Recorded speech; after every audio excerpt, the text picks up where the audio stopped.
আমরা আজকে এখানে সমবেত হয়েছি বেসরকারি শিক্ষকদের বাড়ি ভাড়া, চিকিৎসা ভাতা, সর্বোপরি জাতীয়করণের উদ্দেশ্যে আমরা এখানে সমবেত হয়েছি। আপনারা জানেন, এবং এই বেসরকারি শিক্ষক সমাজ স্বাধীনতার 54টা বছর পেরিয়ে গেলেও তারা এখনও শত লাঞ্ছনা এবং বঞ্চনার মধ্যে রয়েছে। বেসরকারি শিক্ষক সমাজের একজন শিক্ষক, সে বাংলাদেশের সর্বোচ্চ শিক্ষিত হয়ে অনার্স মাস্টার্স করে এনটিএসসিতে নিবন্ধন সম্পন্ন করে তারপরে সে একটি বেসরকারি শিক্ষা প্রতিষ্ঠানে চাকরি পায়। কিন্তু অতীব দুঃখের বিষয় হলো, সেখানে একজন এন্ট্রি লেভেলে একজন শিক্ষককে 12,500 টাকা দেওয়া হয়, সর্বসাফল্যে সে 13,250 টাকা বেতন পায়, যা বর্তমান সময়ে অনুপযোগী। বর্তমান সময়ে 13,000 টাকা দিয়ে একটি মানুষের জীবনযাপন এবং পরিবার চালানো কোনোভাবে সম্ভব নয়। সেজন্য আমরা বিগত সরকারের আমলেও আমরা ঢাকার এই প্রেস ক্লাবে বারবার এসেছি। আমরা আমাদের দাবিগুলো বলার চেষ্টা করেছি যে একজন শিক্ষককে 1,000 টাকা, একজন শিক্ষককে 500 টাকা চিকিৎসা ভাতা দিয়ে এবং একজন শিক্ষককে উৎসব ভাতা 25% দিয়ে কোনোভাবে একজন শিক্ষকের কাছ থেকে সঠিক পাঠদান আশা করা যায় না। শিক্ষা যদি একটি দেশের, আমরা এখানে এসেছি এই যে হাজার হাজার শিক্ষক, আমাদের দাবি সরকারি নিয়মে বাড়ি ভাড়া, সরকারি নিয়মে উৎসব ভাতা এবং সরকারি নিয়মে শ্রান্তি বিনোদন ভাতা ইত্যাদি আছে। এই সমস্ত দাবি এবং সর্বশেষে এক দফায় এক দাবি জাতীয়করণ।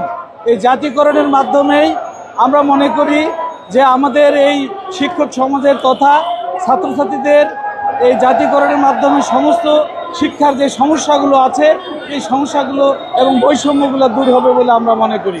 আসসালামু আলাইকুম সুপ্রিয় শিক্ষক মণ্ডলী, আপনারা যারা এখানে আসছেন আজকের এই আন্দোলনে অংশগ্রহণ করার জন্য আপনাদেরকে আন্তরিক অভিনন্দন। শিক্ষক সমাজ অত্যন্ত বঞ্চিত, তারা তাদের অধিকার থেকে বঞ্চিত। সর্বোচ্চ শিক্ষা তারা অর্জন করা সত্ত্বেও সরকারি কোনো সুযোগ সুবিধা থেকে তারা কোনো সুবিধা পাচ্ছে না।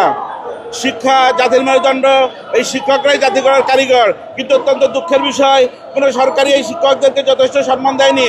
আজকে যেখানে সরকারি সর্বনিম্ন কর্মকর্তা কর্মচারীরা রাষ্ট্রীয় সকল সুযোগ সুবিধা ভোগ করে, সেখানে শিক্ষকরা সর্বোচ্চ শ্রেণীর উচ্চ শ্রেণীর লেখাপড়া থাকা সত্ত্বেও, সর্বোচ্চ জ্ঞান গরিমা থাকা সত্ত্বেও দেশের সর্বোচ্চ কাজ অর্থাৎ শিক্ষা কনফার করার মাধ্যমে, শিক্ষিত জাতি তৈরি করার মাধ্যমে নিজেদেরকে উৎসর্গ করছে, কিন্তু তারা নিজেরা থাকতে বঞ্চিত।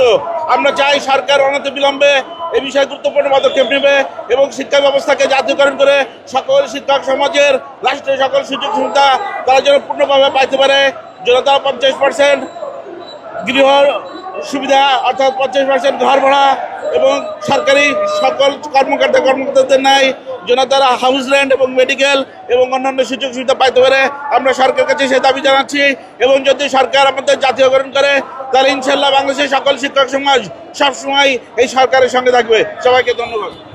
দাবি হলো জাতীয়করণ, মূল দাবি হলো জাতীয়করণ। এছাড়া আমাদের যে সকল দাবি আছে যে সরকারিকরণের মাধ্যমে একটা বৈষম্য, যে বৈষম্যটা একজন সরকারি চাকরিজীবী হিসাবে, যে আমাদের শিক্ষা ব্যবস্থার প্রত্যেকটা সরকারি চাকরিজীবী তারা কি করছে, এই শিক্ষা ব্যবস্থা থেকেই তারা সরকারি চাকরিজীবী হয়েছে। কিন্তু আমাদের যে দাবি, আমরা একজন শিক্ষক হিসাবে কোনো ধরনের দাবি পাচ্ছি না। আমাদের যে বৈষম্যগুলো তৈরি হয়েছে এগুলো আমরা চাচ্ছি যে এই বৈষম্য দূর করে আমাদেরকে জাতীয়করণ করা হোক। আর কোনো দাবি আমাদের মধ্যে নাই, আমরা একটাই দাবি করছি যে আমাদেরকে জাতীয়করণ করা হোক।